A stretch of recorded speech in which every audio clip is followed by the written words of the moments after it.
दोस्तों, आज मैं आपको एक ऐसी कहानी सुनाने जा रहा हूं जो न केवल दिल को छूने वाली है, बल्कि यह हमें यह भी सिखाएगी कि सबसे अच्छा दान क्या है।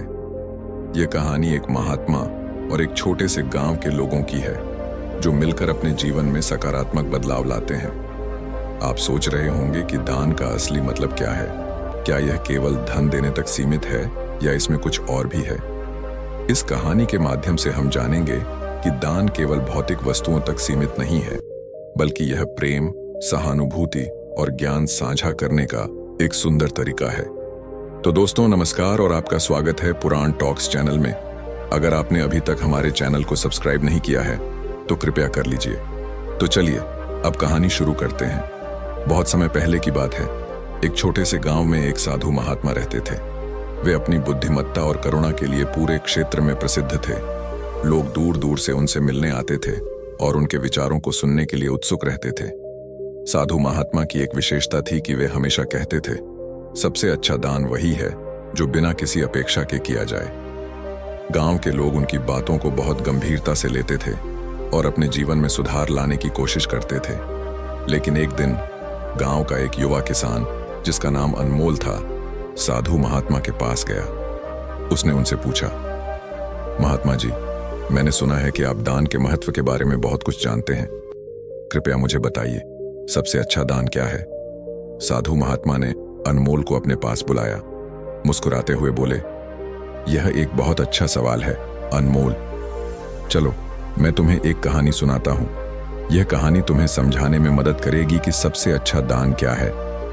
बहुत समय पहले एक समृद्ध नगर था जिसका नाम अमृतपुर था। वहां एक व्यापारी रहता था जिसका नाम धनीराम था। धनीराम बहुत धनी और शक्तिशाली था। उसके पास सभी सुख सुविधाएं थीं। उसका बड़ा सा घर, बगीचे में सुंदर फूल और चारों ओर दौलत की कोई कमी नहीं थी। लेकिन धनीराम बहुत कंजूस और स्वार्थी था। उसने अपने धन का उपयोग केवल अपने लिए किया और कभी दूसरों की मदद करने का नहीं सोचा। जब भी उसके बगीचे में कोई गरीब महिला या बच्चा खाना मांगने आता, वह उन्हें डांट कर भगा देता।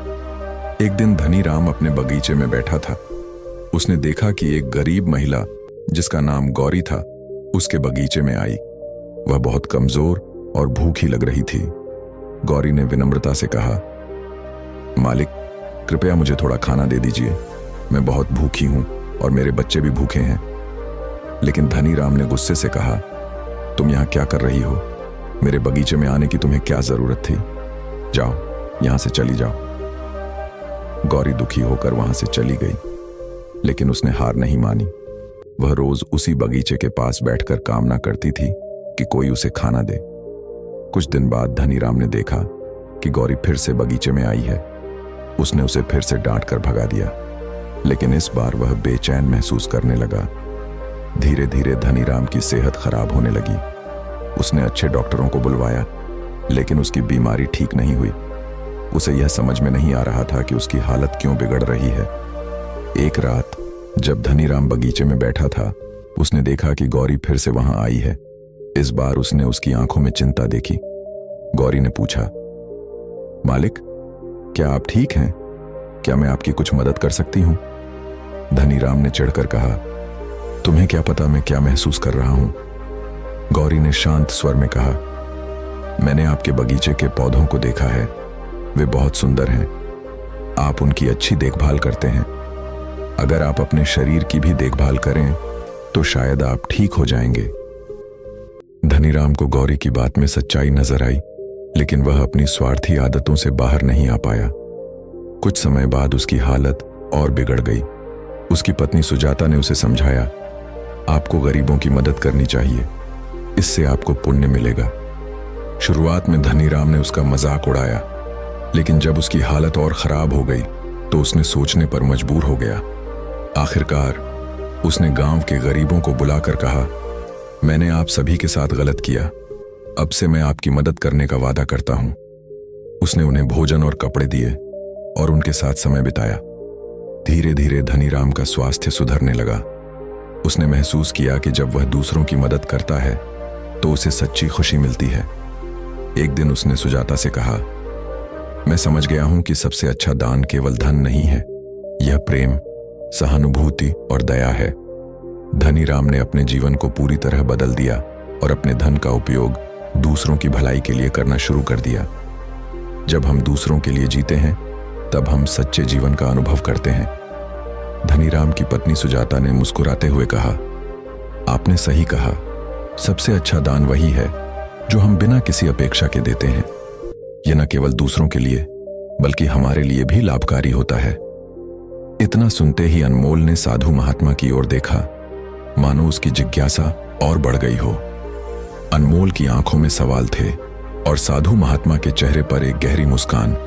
साधु महात्मा ने फिर अनमोल से कहा, क्या तुम जानते हो अनमोल, दान का असली अर्थ क्या है? यह केवल भौतिक वस्तुएं देने तक सीमित नहीं है। यह हमारे भावनाओं, समय और विचारों का भी दान है। जब हम किसी के साथ अपनी खुशियां बांटते हैं तब हम वास्तव में दान कर रहे होते हैं। अनमोल ने ध्यान से सुना और पूछा, महात्मा जी, मैं समझता हूं, लेकिन यह कैसे किया जाता है?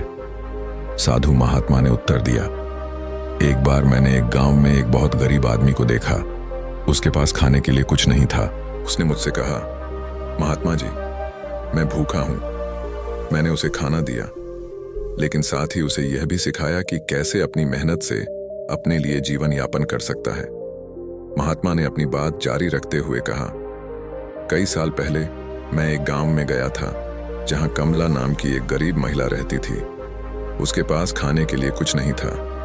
उसने मेरे पास आकर कहा, महात्मा जी, कृपया मुझे खाना दें।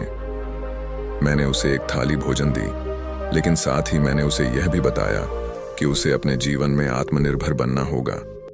मैंने उसे खेती करने की विधियां सिखाईं। धीरे धीरे वह अपने पैरों पर खड़ी हो गई। अनमोल ने उत्सुकता से पूछा, महात्मा जी, आपने ऐसा क्यों किया? साधु महात्मा ने उत्तर दिया, क्योंकि सच्चा दान यही है। जब हम किसी को केवल सामग्री देते हैं तो वह केवल तात्कालिक सहायता होती है, लेकिन जब हम उन्हें सिखाते हैं कि कैसे आत्मनिर्भर बनना है, तब हम उन्हें सच्चा दान देते हैं। यह सच्ची दया है। अनमोल ने सोचा, अगर मैं भी गांव में किसी की मदद कर सकूं तो यह मेरे लिए बहुत अच्छा होगा। उसने निर्णय लिया कि वह गांव के गरीबों की मदद करेगा। अपने घर लौटकर उसने अपने परिवार से कहा, मैं गांव में एक योजना बनाना चाहता हूं जिससे हम सभी गरीबों की मदद कर सकें। उसके परिवार ने उसकी बात का समर्थन किया। अनमोल ने गांव में एक बैठक बुलाई और वहां के लोगों को अपने विचारों के बारे में बताया। उसने कहा, हमें गरीबों की मदद करने के लिए एक साथ आना चाहिए। हम उन्हें खाद्य सामग्री, कपड़े और शिक्षा दे सकते हैं। हमें यह सुनिश्चित करना चाहिए कि गांव में कोई भी भूखा ना रहे। गांव के लोग अनमोल के विचारों से प्रभावित हुए और उसकी सहायता करने का निश्चय किया। उन्होंने एक समिति बनाई जो गरीबों की मदद के लिए काम करेगी। इस प्रकार अनमोल के प्रयासों से गांव में एक नई शुरुआत हुई, जहां सभी लोग एक दूसरे की मदद के लिए तत्पर रहने लगे। अनमोल ने गांव के सभी लोगों को एकत्र किया और कहा, हम एक बड़ी दान सभा का आयोजन करेंगे जहां हम सभी जरूरतमंदों को बुलाएंगे। हम उन्हें कपड़े देंगे और सिखाएंगे कि वे अपने जीवन में कैसे सुधार कर सकते हैं। गांव के सभी लोग उत्साहित हो गए और योजनाएं बनाना शुरू कर दी। एक सप्ताह बाद गांव में एक विशाल दान सभा का आयोजन किया गया। गांव के सभी लोग उस सभा में शामिल हुए। उन्होंने बर्तन, कपड़े और भोजन एकत्र किया। अनमोल और उसकी समिति ने सब कुछ व्यवस्थित किया। दान सभा का दिन आया। गांव के सभी लोग उत्सुकता से इंतजार कर रहे थे।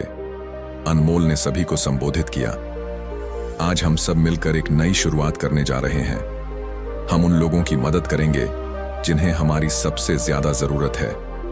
हम उन्हें केवल आज का भोजन नहीं देंगे, बल्कि आत्मनिर्भर बनने का रास्ता भी दिखाएंगे। गांव के बुजुर्गों और महिलाओं ने खुशी खुशी भोजन तैयार किया। बच्चों ने भी मदद की। उन्होंने अपने छोटे छोटे हाथों से फूलों की मालाएं बनाई और कार्यक्रम को सजाया। हर कोई मिलकर काम कर रहा था।